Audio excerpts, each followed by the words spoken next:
మనం వెళ్ళాలనుకుంటే కుదరదు, ఆయన దర్శనం ఇవ్వాలనుకుంటేనే కుదురుతుంది. ఎంతోమంది వెళ్ళి దర్శనం కాకుండా కూడా తిరిగి వచ్చి ఉంటారు. మీకు రహస్యం చెబుతాను, వినండి. ఆయన మనకి దర్శనం ఇవ్వాలనే సూచనలు మనకి పంపుతాడు. ఎలా అంటే నిద్రపోతున్నప్పుడు కలలో కనపడడం, తరచూ శ్రీవారి గురించి విషయాలు మన చెవిన పడడం, లేదా ఎవరైనా తిరుమలకు పిలవడం.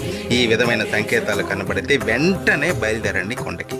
కానీ ఒక్క విషయం, అక్కడ మనం దర్శించుకునేది మామూలు విగ్రహం కాదు, సకల జగత్తును నడిపే శక్తి స్వరూపం, బ్రహ్మాది దేవతలు దర్శించుకునే విరాట్ స్వరూపం అది. విగ్రహ రూపంలో కనిపించి భ్రమింపజేసే శ్రీవారి రూపం అది.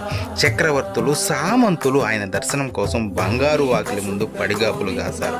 అటువంటి స్వామి దర్శనం పూర్వజన్మ సుకృతం. ఇలాంటి ఎన్నో వీడియోలు మన ఛానల్లో ఉన్నాయి. సబ్స్క్రైబ్ చేసుకుని వాటన్నిటినీ వినండి. శ్రీవారి దర్శనం మీరు ఎన్నిసార్లు చేసుకున్నారో కామెంట్ చేయండి. ఓం నమో వెంకటేశాయ.